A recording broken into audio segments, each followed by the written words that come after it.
Welcome to Exhuming the Truth, a podcast dedicated to cold cases, missing persons, systemic injustices, and the forensic science that seeks answers when silence remains. My name is Asha, and I am a forensic scientist and criminologist, and in each episode, we examine the evidence, the systems, and the human stories often left behind. This isn't just about true crime, it's about truth, it's about accountability, and it's about giving a voice to those who deserve to be heard. Thank you for being here. Let's jump into it. Good afternoon or evening or morning, wherever you're listening from. Thanks for being here. We're going to do a tiny little housekeeping today because I want to do a quick update on missing man Rob Snyder, who went missing from the Oakford area at the end of last year. We have continued to search for Rob. We've got a number of different specialists helping us out from the air, on ground, in the car, in the water, you name it. But what I've actually asked people to do through our Facebook page is that the Google aerial maps have been updated as of November. And this is actually after Rob went missing. So if you do have a spare, half an hour on your hands, or you want to help out, but you can't because you're not in the area or for whatever reason, you can help out by jumping onto your maps and just chucking it into satellite view. I've put a how-to guide on our Facebook page if that helps you a bit further. And you can actually have a look around to see if you might be able to see a white vehicle anywhere, hopefully in those areas that we've suggested around the Jarrahdale area. And just flag if you see anything suspicious. Nothing is too ridiculous to flag and send in to us. We will have it checked in person and we'll let you know how that goes. That is just, we've had an influx of people asking how they can help. That is one way. That's obviously another way in which you can help in other cases, but only where vehicles are present. And there's not many other cases where a person and their vehicle are missing. So just to preface that. We have episode 2 for Luke Gilbert coming out shortly. I'm just refining that with Luke's parents. I want to make sure that everybody is happy with everything. The same with Tristan Griffiths, a second episode for him, and a second episode for Corey Feehan. So there's a lot coming up. We do have another one for Jack McLennan as well. But like I said, I like to throw things back and forward with the families to make sure everybody's happy. In regards to today's episode, we are doing one that has been heavily requested since I started. And the reason it's taken me so long was I really do like to try and get in touch with family members to get their permission. I hadn't succeeded with this case. I couldn't actually find or contact any family members and didn't have any of them contact me. So I have kind of refined the episode where there's not a lot of personal information. It is just, publicly available information just to get the episode out there and get her name out there. But I would still love to be in contact with her family just to get further permission, maybe to do a bit of a deeper episode for you guys. But anyway, I hope that you like it. I hope you learn something from it. And I hope that this is another name that you are willing to talk about and share and help spread the news and help us, help the family, I guess. So let's get straight into it. Who was Sarah Spiers? Sarah Spiers was 18 years old in January 1996. She had moved from rural WA to Perth, like many young people do, working, studying, and building her independence. By all accounts, she was thoughtful, she was cautious, and she was close to her family. On the night of the 27th of January 1996, Sarah went out in Claremont. At around 2 a.m, she left Club Bayview and walked to a nearby public phone booth to call a taxi.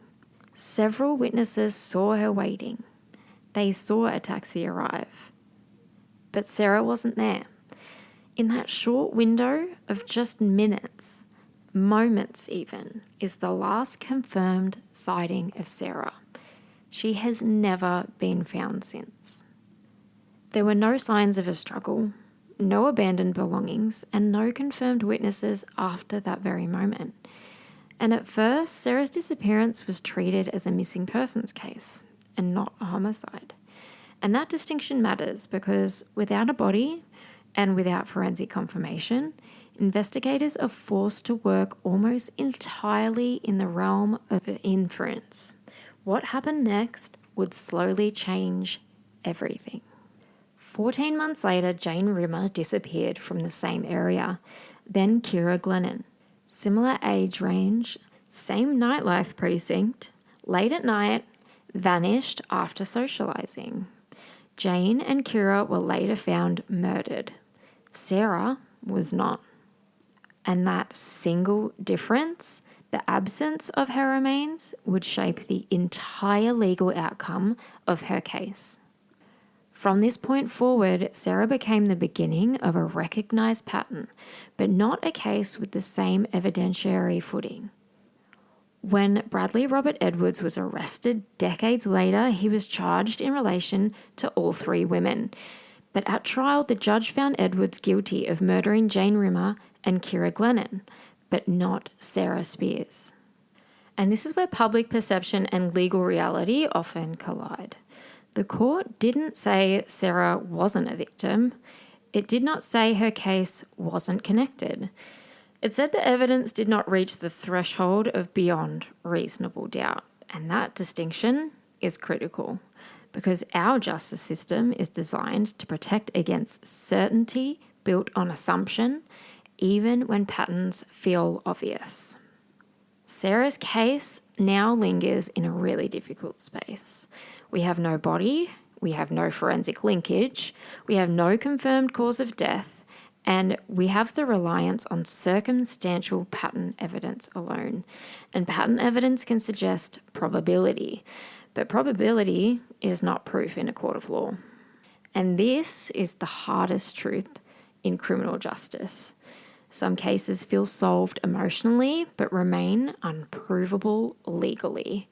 Sarah's disappearance represents that very tension and the very statement that I tell a lot of my clients, that we have a legal system, not a justice system in this country. I want to share you a clip from Sky News Australia where the WA Police Commissioner, Chris Dawson, had announced the end of this investigation coming out of court, and he actually vows to never give up on Sarah Spiers' case, and I'd like to chat about that. The statement I want to make is this. This is an important day for justice in Western Australia. The Claremont killings struck at the heart of our way of life, stretching back almost a quarter of a century. 3 innocent young women were killed, along with the hopes and dreams they never got to fulfil. The justice system has taken its course, and Bradley Edwards has now been convicted of killing 2 of those women, Jane Rimmer and Kira Glennon.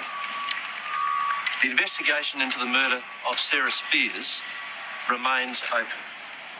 We will never give up trying to locate Sarah, and I've conveyed that to Don and Carol Spiers today and to Amanda.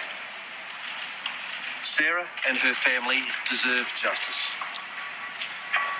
I do note amongst His Honour Judge Hall's comments in respect of the acquittal of the charge of murdering Sarah Spiers, and I'll directly quote, "The propensity evidence makes it more likely that the accused was the killer of Ms. Spiers, but it cannot prove it beyond reasonable doubt in the absence of any other evidence as to the identity of her killer." At the time, I remember watching this on TV actually, listening to Chris Dawson speak after the court case. I thought it was a great result for the other 2 women, but I was really disappointed for Sarah actually.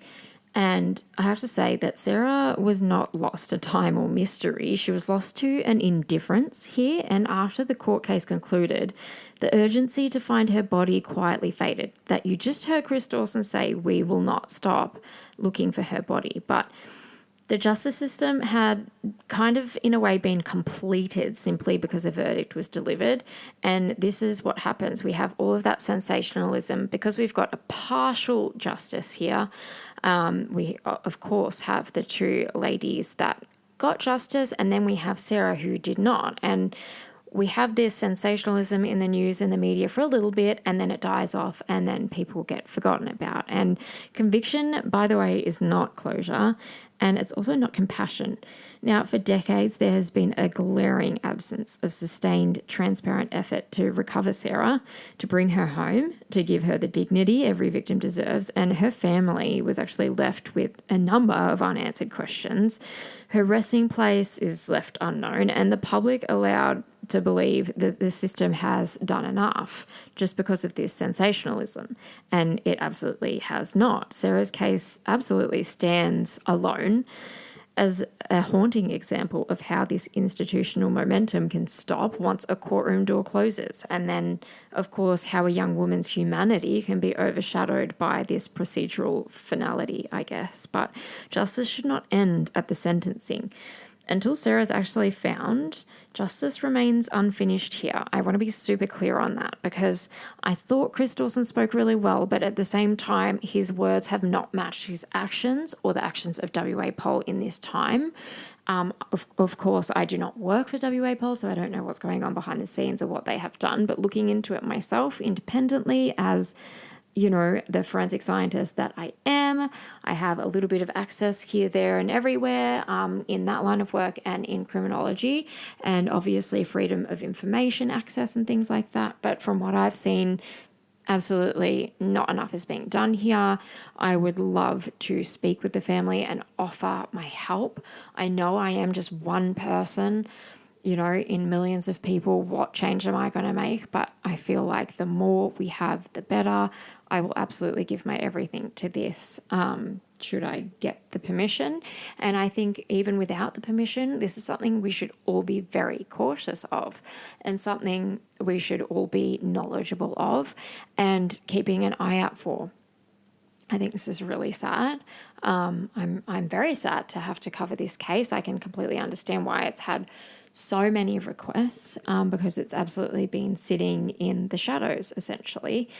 And Sarah Spiers is not a footnote to the Claremont case. She's actually really the beginning of it, and her absence shapes the investigative strategy, the public fear, and the decades of the unanswered questions. And for her family, the lack of answers is not theoretical, it's lived. Now, we're going to do a second episode for this on Thursday, and I'm going to talk a bit more about how the courts assess pattern evidence, like we spoke about earlier, and how that is or is not processed, and why missing body cases fail to meet legal thresholds. I've done a lot of work in no body murders, so we're going to go a bit into that, and whether modern forensic tools could ever change Sarah's case, because obviously quite some time has passed. Are there other things that we could maybe apply, or is there hope for other things in the future that we would be able to apply to assist in Sarah's justice? All because understanding why a case can't be proven is just as important as understanding what happened. So I hope that you do join us with that episode, and I hope that whoever is listening to this spreads this story far and wide. It doesn't matter where you are in the country or across the globe. It is very, very important. And I love and appreciate all of you for listening and for helping us spread the word on all of these cases that really need us. My name is Asha Walther. I am a forensic scientist and criminologist, and this is Exhuming the Truth.